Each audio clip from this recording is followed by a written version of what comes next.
Hello students, today we are going to discuss an important topic which is periodic property of chapter periodic table, जो कि आपकी ICSC का first chapter है।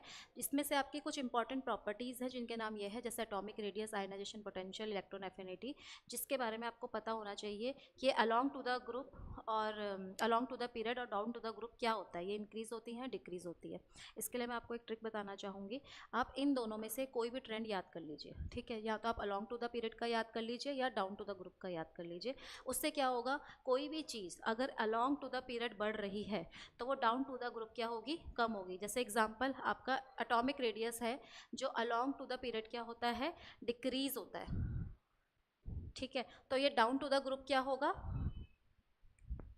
Increase होगा, ठीक। तो आप कोई सा भी एक ट्रेंड याद कर लीजिए, या तो अलोंग टू द पीरियड का या डाउन टू द ग्रुप का, तो दूसरा वाला आपका उसका क्या हो जाता है, अपोजिट हो जाता है, ठीक। अब आता है हमारे पास पहला टॉपिक, जो कि है एटॉमिक रेडियस। एटॉमिक रेडियस हमें पता है अलोंग टू द पीरियड क्या होता है, डिक्रीज होता है। अब आपके मन में ये बात आ रही होगी, जब एटॉमिक नंबर बढ़ रहे हैं, ठीक है, तो आपका जो रेडियस है वो कम क्यों हो रहा है। एक चीज़ मैं आपको बताना चाहूँगी, जब भी आप इस प्रॉपर्टीज़ को पढ़ें या इनको समझें, तो आप एक बेसिक कॉन्सेप्ट दिमाग में बिठा के रखें कि आप जब भी अलोंग टू द पीरियड जाते हैं पीरियोडिक टेबल में, तो आपके नंबर्स ऑफ इलेक्ट्रॉन बढ़ते हैं, ठीक है। जैसे हाइड्रोजन का 1 है, हीलियम का 2 है, लिथियम का 3 है, ठीक है। तो ऐसे करके क्या होता है, आपका एक एक करके आपके इलेक्ट्रॉन्स के नंबर बढ़ते हैं। बट जब आप डाउन टू द ग्रुप जाते हैं तो आपके शेल्स बढ़ते हैं, ठीक है। जैसे हाइड्रोजन और हीलियम आपके पीरियोडिक टेबल में एक ही जगह पर आता है, हाइड्रोजन एंड हीलियम, तो दोनों के पास सिर्फ एक ही शेल होगा। फिर आपकी लाइन आती है लिथियम वाली, तो लिथियम वाली शेल में क्या होगा, आपके इनके पास 2 शेल होंगे। फिर उसके नीचे वाली आती है सोडियम वाली, उनके पास 3 शेल होंगे। तो जैसे जैसे आप डाउन टू द ग्रुप जाते हैं, वैसे वैसे आपके नंबर ऑफ शेल बढ़ते हैं, और जैसे जैसे आप अलोंग टू द पीरियड जाते हैं, आपके नंबर ऑफ इलेक्ट्रॉन्स बढ़ते हैं, ठीक है।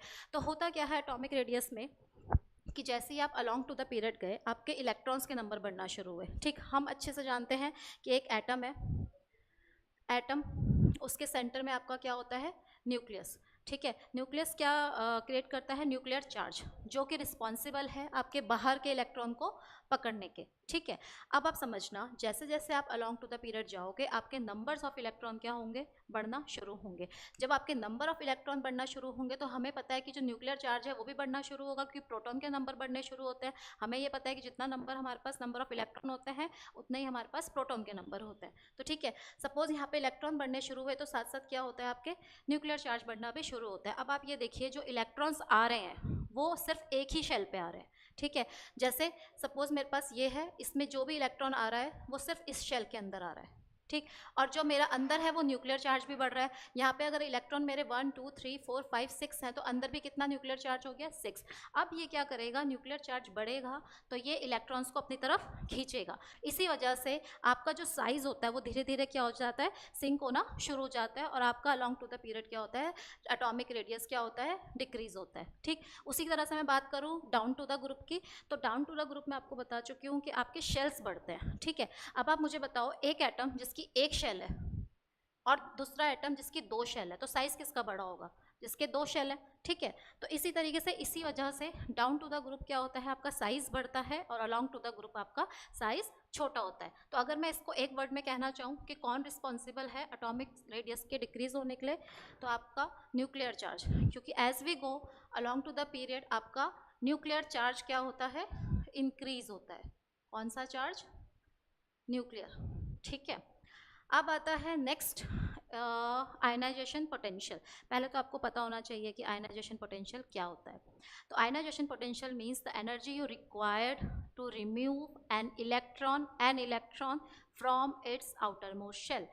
एक इलेक्ट्रॉन निकालने के लिए आउटर मोस्ट शेल से जितनी एनर्जी आपको रिक्वायर्ड होती है, उसको हम बोलते हैं आयनाइजेशन पोटेंशियल एनर्जी। इसका मतलब क्या है कि आपने, अब एक एटम है, उसके बाहर इलेक्ट्रॉन है, आपको इस इलेक्ट्रॉन को इसके न्यूक्लियर चार्ज ने पकड़ के रखा है, ठीक है। अब आपको क्या होगा, आप ऐसे तो ये इलेक्ट्रॉन इधर उधर नहीं जाएगा, आपको क्या देना होगा, इसको एनर्जी देनी होगी ताकि ये इससे इस इलेक्ट्रॉन को खींच पाए, ठीक है। तो ये जितनी एनर्जी आपको चाहिए होती है इससे इलेक्ट्रॉन बाहर खींचने के लिए, उसी को हम क्या बोलते हैं, आयनाइजेशन पोटेंशियल। अब आपके पास क्या होता है, एक इलेक्ट्रॉन आप रिमूव करोगे तो उसको आप बोलोगे फर्स्ट आयनाइजेशन पोटेंशियल, आप दूसरा इलेक्ट्रॉन रिमूव करोगे उसको आप बोलोगे सेकंड आयनाइजेशन पोटेंशियल, ठीक है। तो अब ये क्या होता है, along to the period and down to the group, along to the period आपका आयनाइजेशन पोटेंशियल क्या होता है, इंक्रीज होता है। तो अगर एक चीज along to the period increase हो रही है तो डाउन टू द ग्रुप क्या होगी, डिक्रीज। क्यों, अलोंग टू द पीरियड क्या होता है आपका, जैसे कि मैंने बताया था न्यूक्लियर चार्ज बढ़ता है, ठीक है। न्यूक्लियर चार्ज रिस्पॉन्सिबल होता है इलेक्ट्रॉन को पकड़ने के। अगर न्यूक्लियर चार्ज इलेक्ट्रॉन को टाइटली पकड़ के रखेगा तो आपको ज़्यादा एनर्जी रिक्वायर्ड होगी इलेक्ट्रॉन को बाहर रिमूव करने के लिए, इसीलिए अलोंग टू द पीरियड आपका क्या होता है, आयनाइजेशन पोटेंशियल क्या होती है, बढ़ती है। अब आती है डाउन टू द ग्रुप, तो आपको पता है डाउन टू द ग्रुप की मतलब है शेल्स का बढ़ना। तो न्यूक्लियर चार्ज क्या होता है, आउटर मोस्ट शेल से जो न्यूक्लियर चार्ज इफेक्ट होता है वो क्या हो जाता है, कम, जिसके वजह से आपका बाहर के इलेक्ट्रॉन को निकालना हमारे लिए ईजी पड़ जाता है। इसीलिए डाउन टू द ग्रुप क्या होता है, आपकी जो आयनाइजेशन पोटेंशियल होती है वो डिक्रीज होती है, राइट। अब आता है इलेक्ट्रॉन एफिनिटी।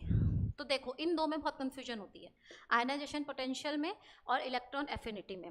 देखो आयनाइजेशन पोटेंशियल मीन्स होता है the energy required to remove an electron, right.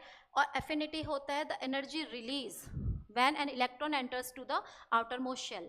जब कोई इलेक्ट्रॉन आके आपके आउटर मोस्ट शेल में एंट्री लेता है उस टाइम पे जो एनर्जी रिलीज होती है उसको हम बोलते हैं इलेक्ट्रॉन एफिनिटी। अब क्वेश्चन आता है कि एनर्जी क्यों रिलीज होती है, जैसे कि आपके बाहर के आउटर मोस्ट शेल में इलेक्ट्रॉन्स हैं, ठीक है, बाहर एक न्यूक्लियस है, ठीक है, उसके आउटर मोस्ट शेल में क्या है, इलेक्ट्रॉन्स हैं, ठीक। अब एक इलेक्ट्रॉन आके यहाँ पे एंट्री लेना चाहता है। अब आप मुझे बताओ जो पहले से इलेक्ट्रॉन वहाँ प्रेजेंट है वो भी कैसे चार्ज्ड है, नेगेटिवली चार्ज। जो इलेक्ट्रॉन आ रहा है वो भी कौन है, नेगेटिवली चार्ज।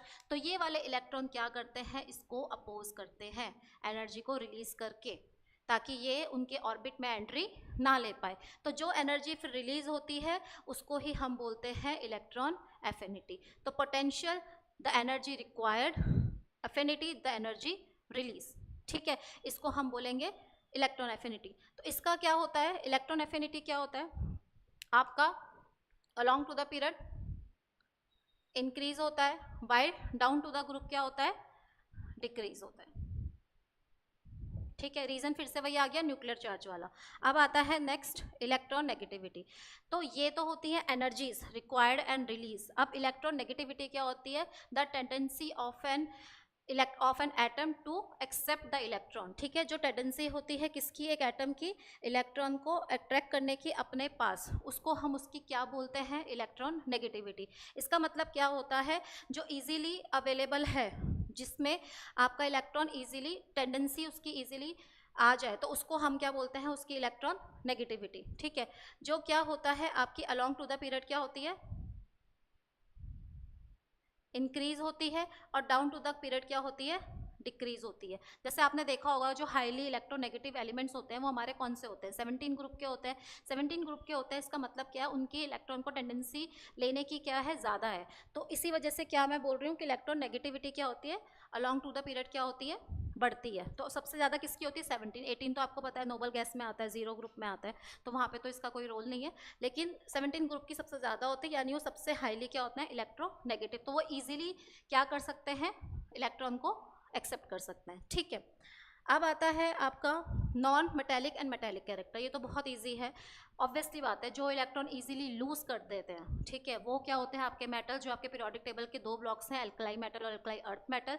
और जो इलेक्ट्रॉन को एक्सेप्ट करते हैं वो आपके क्या होते हैं, नॉन मेटल्स, जो कि आपके पी ब्लॉक के एलिमेंट होते हैं। उनमें से जो हाईली इलेक्ट्रो नॉन मेटेलिक होता है वो कैरेक्टर होता है 17 ग्रुप का, और आपका जो मेटेलिक कैरेक्टर होता है वो शो करता है फर्स्ट ग्रुप के एंड सेकंड ग्रुप के मेंबर्स, ठीक है। फर्स्ट ग्रुप के जितने भी होते हैं उनकी सबकी वैलेंसी +1, यानी वो इजीली आपके 1 इलेक्ट्रॉन्स को क्या कर सकते हैं, लूज।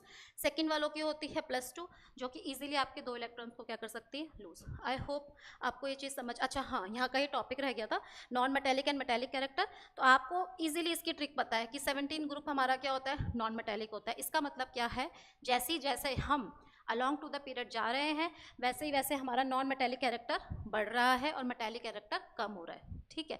जैसे जैसे हम ऊपर से नीचे जा रहे हैं इसका उल्टा, ठीक है। नॉन मेटेलिक कैरेक्टर अगर अलॉन्ग टू द ग्रुप बढ़ रहा है तो metallic character down to the group बढ़ेगा, ठीक है। ओके, अब इसमें से कुछ रह गया है, आई डोंट थिंक सो, मुझे लगता है सारा कवर हो चुका है। Thank you.